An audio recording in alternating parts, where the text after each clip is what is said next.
Hey everyone, welcome back to your favorite sales podcast. I'm your host, Ross Rich, and today we have a special guest. We have Matt Braley, who is the former CRO of InvoiceCloud. Now spent a lot of his time advising other CROs and leaders at high growth tech companies and other folks that are just looking to drive revenue. So appreciate you taking time out of your day, Matt. Pumped to be here, Ross. Thanks for having me. Awesome. Awesome. Well, we're going to talk about a number of different things today, from building cultures of change, aligning on what it will take in terms of building alliances and partnership strategies, developing reps. But before we get into that, would love to hear a bit about yourself and kind of your ride from rep to CRO at InvoiceCloud. Absolutely. So, Journey, I'll give you a rewind a little bit before Yeah. that. Journey started in 2009 at EMC, pounding out 60 cold calls a day as an SDR, which I turned out wasn't spectacular at, but ground my way through it. A few years later, ended up at Invoice Cloud as the first AE when the business was 20 people and about 400K in ARR. Since I'm gonna pause there for a second on the journey, since a lot of listeners don't know Invoice Cloud because we didn't sell to tech companies, Yeah. I'll explain the business for a minute. So it was a customer engagement and payments platform that we tailored to specific vertical markets, such as insurance, utilities, or consumer finance. It was complex, technical enterprise sales primarily with an outbound motion. The small end of the deals we did was about 15K. The top end was 3 million in ARR. It was about 100K. We were the high price premium player in the space, so we leaned heavily on like a value selling framework. So Awesome. jump back to the journey. Held a couple different revenue leadership roles at Invoice Cloud from 2015 to 2019 before landing as the first CRO in early 2019. Over the next 4 years, we grew revenue from 28 to 170 million, went public in 21, and Vista acquired the company for 4 billion to take private earlier this year, shortly after I left. So, Amazing. Ross, what do you think is needed to reach this type of outcome, especially with long sales cycles and exclusively an outbound motion? You tell me. Execution excellence. I love it. I love it. That was yeah, he teed me up for that one. But we Anyway, talked, yeah.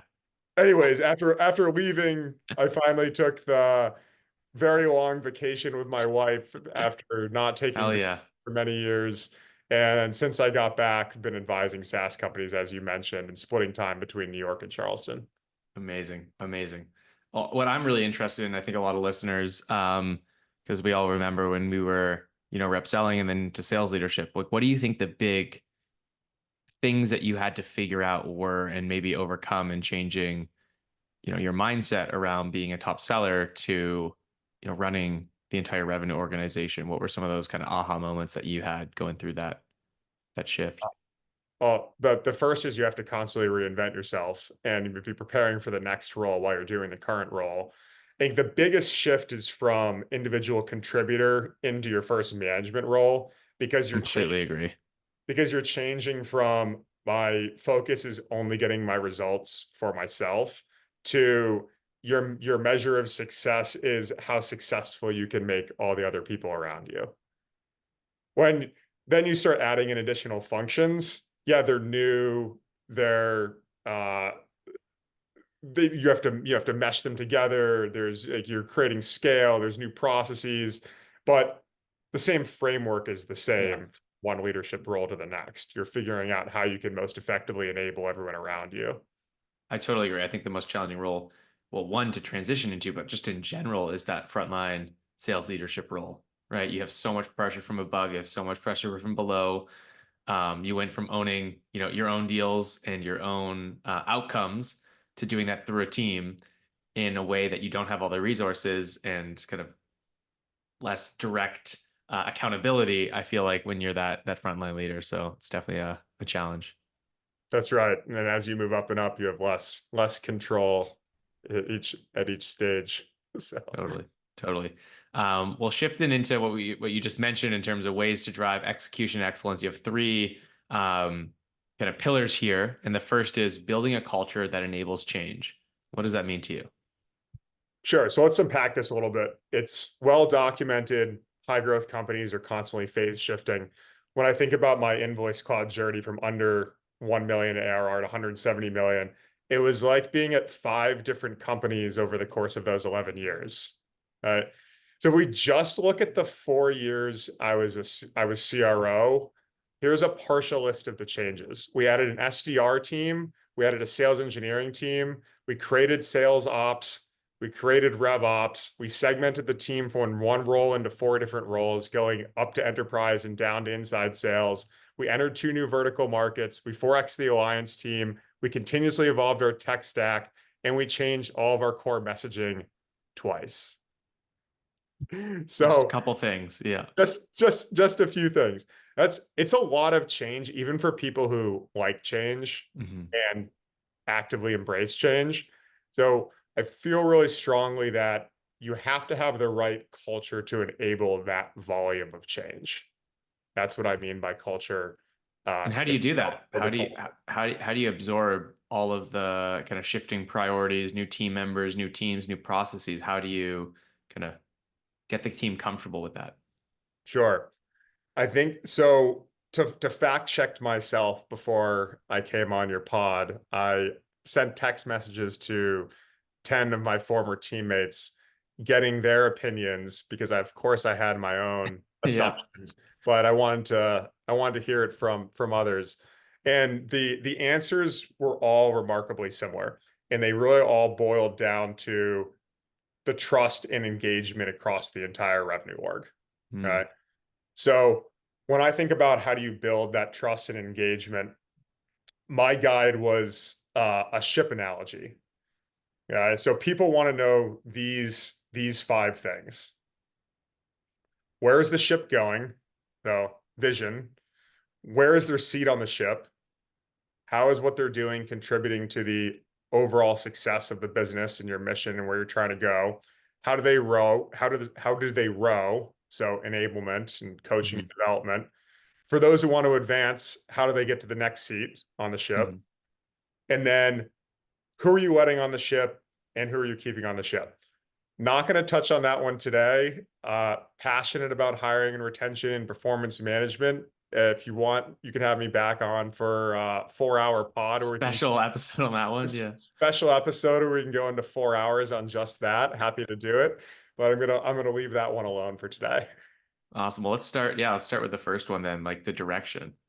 Sure. So when I think about vision, it starts with leading from the front, right? So when I talk about piloting the ship, where is it going? People want to know where the ship's going. And so first, leaders need to be credible, they need to be engaged, and they have to show up. Your actions set the standard for your team. Don't cancel your one-on-ones. Write back to the Slack messages and emails. Doesn't mean be on call all day, but write back in 24 hours, a reasonable amount of time.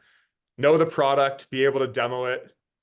Uh, It's really hard time understanding how revenue leaders expect their team to be great at demoing the product if they don't know the product inside and out and can't demo it themselves. And go the extra mile. If you're constantly preaching to your team that it's the last 10%, that's the difference between winning and losing, which is the case in most things and Yeah. most things in life.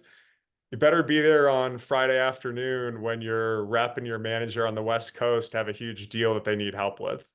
Hmm. Uh, we communicate much more by what we do than what we say as leaders. So that's the first part of vision is you've got to lead from the front. The second I'll talk about, I'll kind of try to bring this to life with an example.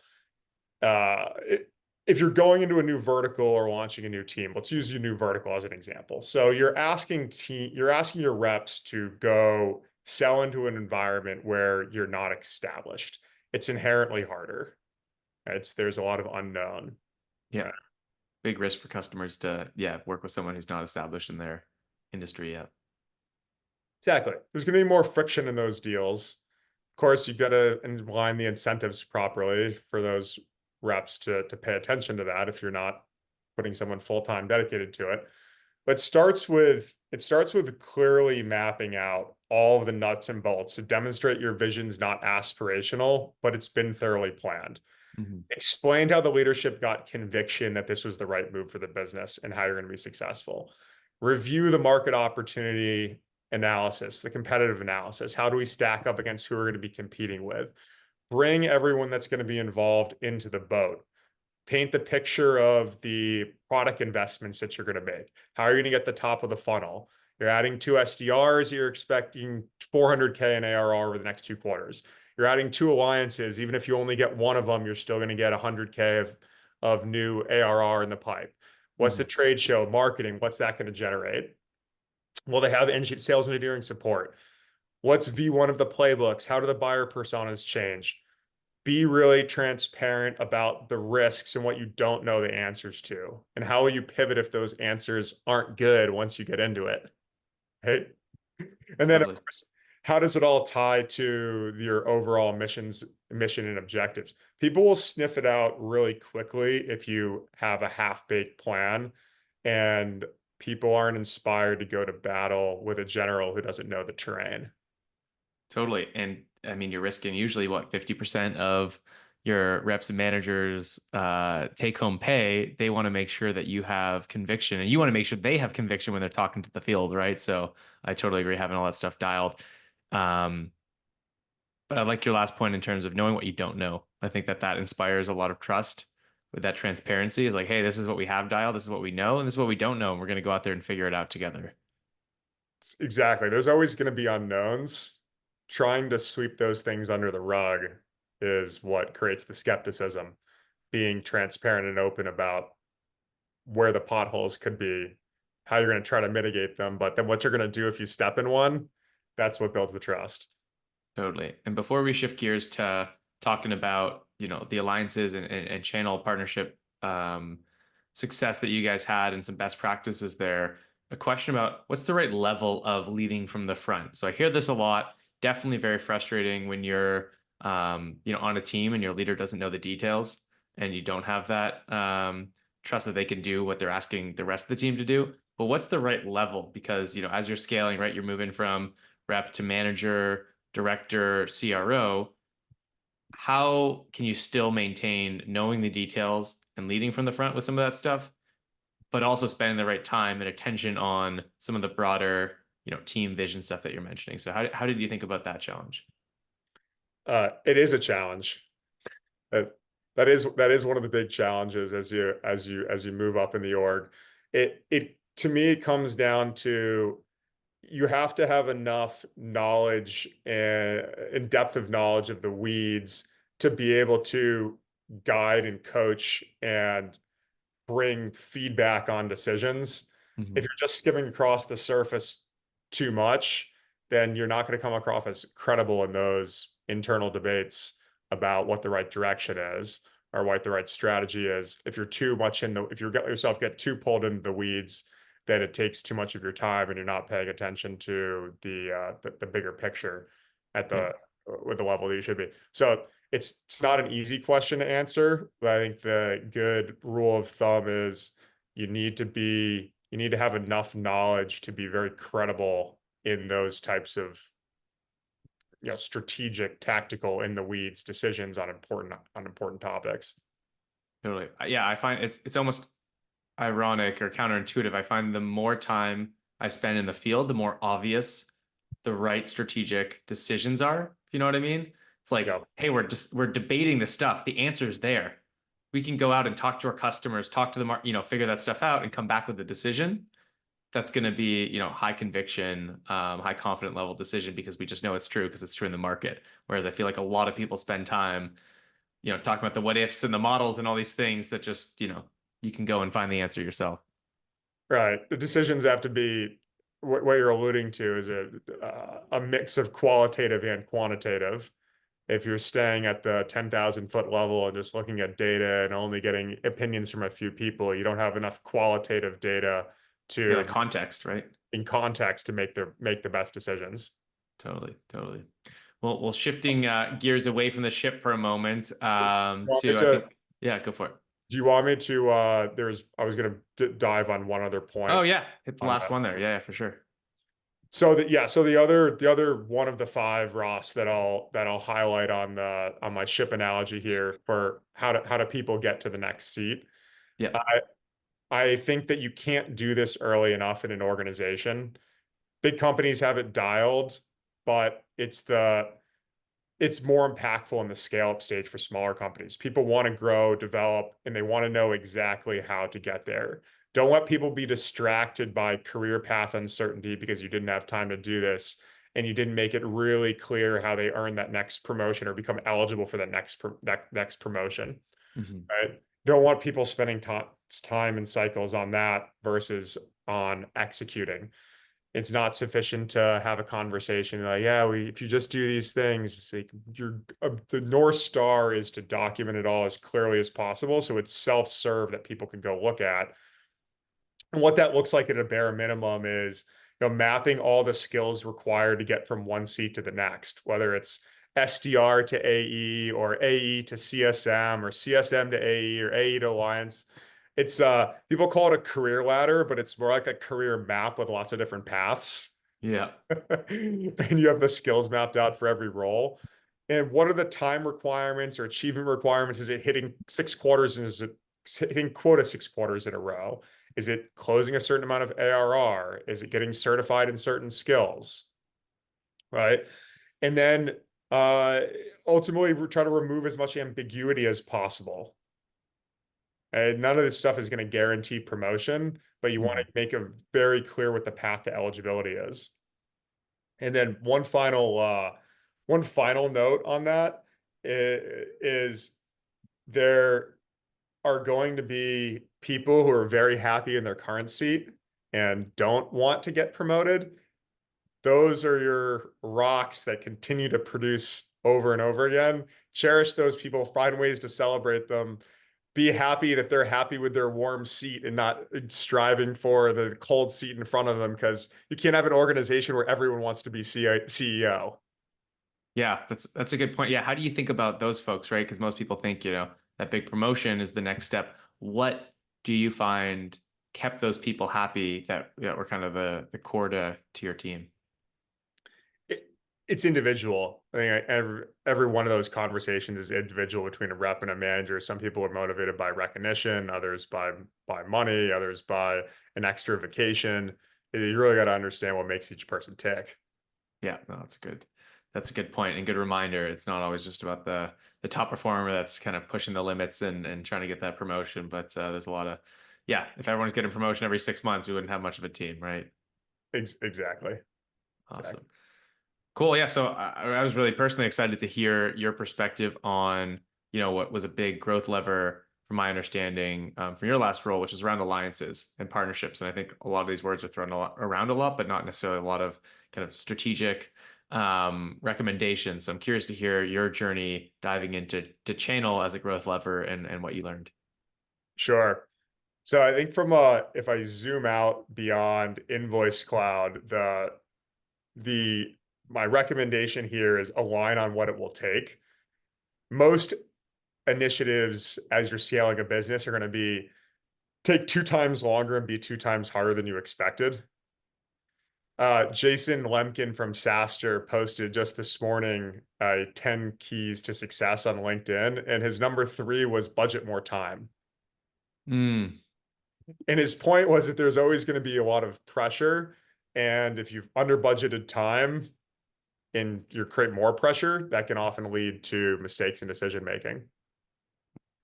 So in general, when you're building a new go-to-market motion or adding new teams, you want to align on the success metrics, the resource requirements, and the timeline expectations with all of the stakeholders across the organization.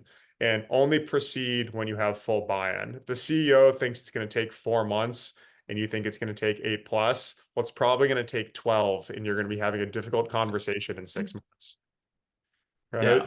Yeah. I think strategic alliances are a great example of this from my experience talking with other organizations and observing other organizations try to build this function.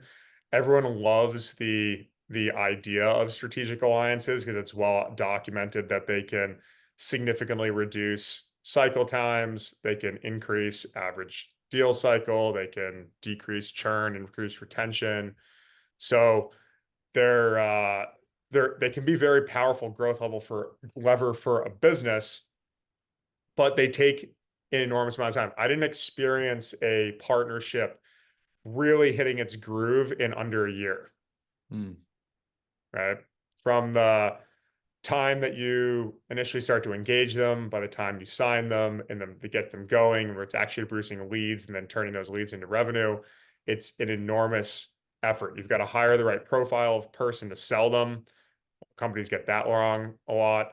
You have to set up the expectations and commitments from both sides to make sure you're aligned on the how, which is very mhm, different when you're working with like an Oracle or versus a $50 million ARR business, or a laggard in the space is going to be different working with than a leader in the space. You got to set up the incentive programs correctly for both sides. You're consistent go-to-market execution, not just internally, but externally. mhm. And then you have to onboard the new alliances effectively from the start.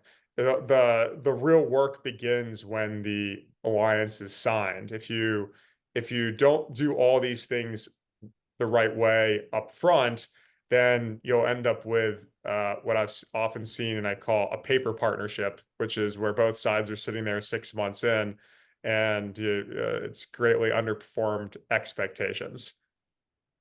Totally. So how do you avoid that? What are some of your top tips to make sure that you don't spend a bunch of time in cycles with these potential partners and it's a flop? What did you find really moved the needle to what everyone wants at the end of the day, which is these to drive revenue? Yeah, I think about it as similar to selling an enterprise deal. You have to have all the stakeholders on board and clear expectations of what everyone's going to do. There was there and then you have to constantly be rechecking in on those things and continuing to do discovery. There was a couple partnerships early on that went off the rails. I'll give you one story here. Yeah. We had the CEO and we had the VP of sales gung ho about working with us. We were creating an integrated product with a joint go to market, but 3 months in, 4 months in after signing the partnership, we hadn't made any progress on the integration. And it turned out the CTO really wanted to build the thing himself. So he was putting the resources elsewhere, but that's not someone we really had a relationship with. Yeah. Uh, there was another instance where we started off really well with a bunch of leads with another company that was growing fast, but then we botched the first couple installations, and because we botched the first couple installations, word got out, and that created a lot of friction in the sales for the other Mhm. opportunities with that partnership. And the VP of sales was started reporting back to us that his team was looking at adding InvoiceCloud as a potential risk to their deal versus additive. That's So not good. we had Yeah. we had to go and repair that. So is the moving forward, we went and put a white glove process in place. So we had the best SEs, sales, best CSMs, best implementation people all assigned to the first two, three, four customers we had with a partner. Mm. So we're able to get that momentum and create that network effect because there's this like key inflection point when you're starting with a new partner that if you don't get things off the ground well at the beginning, then it can really go sideways. So it starts with, to get back to your question, make sure I answered it. It starts with like meticulous planning from the beginning, and just like you're vetting in an enterprise deal, vetting all of the stakeholders are going to be involved on the other side and make sure you have full alignment and buy-in on what it's going to take. No, I love that, especially the that momentum, right? Is it's a cold start. You spend a lot of time working on this thing. Like people are like, it needs to work right away. And that's like you said, the big challenge of enterprise deals is like sometimes it takes 6, 9, 12 months to get to value. So how do you continue that momentum post signature? That's when the real work starts, right? How do we get them to success? And I love the idea of having your top post sales folks involved in those partnerships to start. Right. And with an enterprise deal, at least you've got some, yeah, mostly guarantee of revenue after you sign a contract. With Yeah. a partnership, you have no Zero. guarantee that anyone's going to do anything. You just Yeah. have a piece of paper that says you guys are now working together. Yeah. No, But that's a good point. Well, before we shift off this topic and get to a piece I love talking about, which is developing reps and upskilling them, Any final thoughts or takes on the alliances piece? Um, I think that's it. Yeah, we can move on. Awesome. Cool. Okay, well, rounding us out in the last piece, you can have a great culture, you can have great channels and everything, but it all comes down to the folks on the front line, right? How do we upskill them? How do we keep them motivated? How do we make sure that they're executing effectively? How do you think about making sure the tip of the spear, your sales team, is highly effective? By developing one skill at a time. And how do you do that? I'm curious to hear, like, what are the top skills? If you were to inherit a team or develop a team, what are the top couple things from a skill or competence perspective you think actually moves the needle for revenue? And what does being a team that is obsessed with getting better every day do? It depends what team I'm inheriting. Am I inheriting a inside sales team with a Let's inbound call it enterprise team. We've marketing? talked a lot about enterprise. Let's talk about, yeah, let's continue down this upmarket path. Let's say, they're doing six-figure plus deals. Sure, sure. The actual skills that I'm going to focus on are going to be individualized to the rep, which is probably a good, kind of place to pivot here into the one skill at a time. So the concept is uh skill development is not a speedy process. It takes consistent focus. People getting a little bit better at four things at once won't move the needle anywhere near as fast overall Yeah. as focusing heavily on one thing at a time. So that's really getting deep on training, one-on-one coaching, call reviews, having them study Gong clips of what good like looks like. You're going deep before you move Mhm. on to the next thing. So it might be, depending on what it is, 2 weeks, 4 weeks, 8 weeks of intensive focus on that one thing. So this kind of comes back to your question.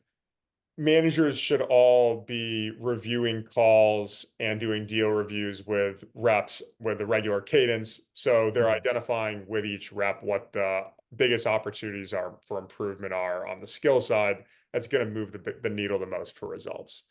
So let's say you're a manager and you've identified this to kind of put an example out there. You're a manager, you've identified that an A is doing a great job getting buy-in from the business side, but they're struggling when it comes to the CIO or the CTO. Mhm. They're and the opportunity for improvement is on discovery. So the manager brings the data to the rep and proposes that for the next month, that's all they're going to focus on is CIO and CTO discovery. Mhm. Now the manager's job is to paint the picture of the positive impact the rep can expect if you work hard together on that one thing for that set period of time. It might be average time in the technical review stage decreases by 20 days or by 30%. It might be security reviews are going to go through 50% faster. It might be 20% decrease in time from contract signing to go live. So benchmarking against what the top 10% of the team is Mhm. achieving in that area, and we can expect the new skill development to deliver for that rep.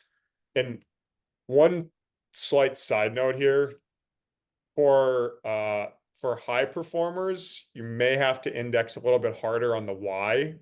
Convincing people to work really hard on new skills who are already achieving all of their goals, it Yeah, can be a little bit trickier. You've got those, one percenters who are constantly trying to get themselves better, but for the most part, there needs to be a little bit extra juice behind the why there for those folks. Okay. totally. But yeah, any top thing that you've seen, like for example, for me, I find a lot of sellers sometimes obsess over like asking the right questions or the right great demo or these technical things. And sometimes it's more of the mindset to customers in terms of like putting themselves in their shoes, like what would be most impactful to them, having a normal human conversation, any kind of upskilling that you found to just in general be highly impactful to their ability to hit their number. In the context that I was in, it was we were selling to organizations that often weren't looking for a new solution. Hmm. They had something similar on paper to what we had from a feature list perspective. Yep. So our reps had to be uh, excellent at discovery in order to drive urgency and show the prospect the gap between the two solutions, Hmm. and then implicate the pain and quantify the pain, which then allowed to build those folks and that they were talking to in the mid level into a champion that would then allow them to get access to the economic buyer. So in our context, it was discovery was the reps that were elite at discovery were there's a really strong correlation between that and the reps closing the highest amount of business. But I think like one of the things you alluded to there, Ross, was that there I like to think about it as a compass, not a map, when you're upskilling people and even Yep. in creating frameworks. I've seen a lot of different ways people get to success, and I want to let people be themselves within a framework as long as we have the same North Star of outcomes we're driving towards. And there were some folks that I had on their team that were amazing relationship sellers, and they weren't as strong on the technical side, but they could overcome that because their relationships that they built consistently got them access to power, Hmm. and then we could pair them with an SE who was much better on the technical side. I also Yeah. had reps that were really exceptional on the technical side, and we had to spend a lot more time working with them on like mapping the power within an organization and asking the hard questions to get up the ladder and get to the decision makers. So I think it's having individualized coaching plans and playing to people's strengths is a critical component. The one analogy that, or I guess example from sports, I love sports analogies, um, is Bill Belichick's run as the Patriots head coach for 21 years, winning 6 Super Bowls. Right? He was consistently taking fifth to seventh round draft picks and putting them in a system that allowed them to become 10-year starters by identifying the people that had certain skills that were really valuable in that system and then putting them in position to win over and over and over again. Mm. There's a very limited quantity of the one percenters out there. So it's about trying to maximize people's skills and leverage what they're really good at, and then incrementally improving the things that are going to move the needle farther for them on the results. So yeah, I was going to ask, and this is something that I feel like took me a while to learn is sometimes the best upskilling is actually leaning into what people are authentically, organically really good at and helping them understand that versus what are you worse at. Sometimes you can actually get way better at the thing you're good at, which is very counterintuitive for me. And actually, like even Totally, myself as a leader and a seller, what am I actually good at? That's where actually I should be spending my time. That's what's going to help get these. You don't have to be good at everything. totally. And that was a big, I think, unlock for myself. I agree. Just jogged my memory of a conversation I had with a rep many years ago. He was a phenomenal relationship builder, but he wasn't great at asking the hard questions. Mm. So we asked him to lean more into the relationship building, but then worked on you've built these relationships that's built you up this cachet throughout the deal cycle that gives you that you have the chips in front of you on the table now where you're allowed to ask the hard questions and you're allowed to push because you have that relationship.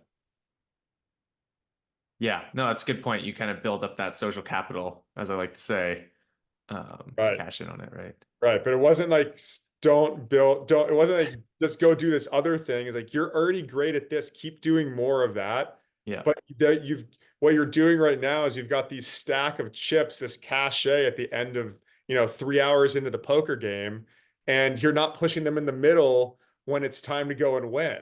Yeah. Totally, yeah. Use your strength. That's awesome. Well, this was super interesting for myself, as someone who's clearly spent a lot of time thinking about how to make reps successful, how to make teams successful, drive a lot of change, win through, what I think, like you said, everyone wants to figure out, which is those strategic partnerships that'll be force multipliers for revenue. So yeah, appreciate you taking time and yeah, excited to see where you end up next. Awesome, Ross. Thanks so much for having me. Thank you.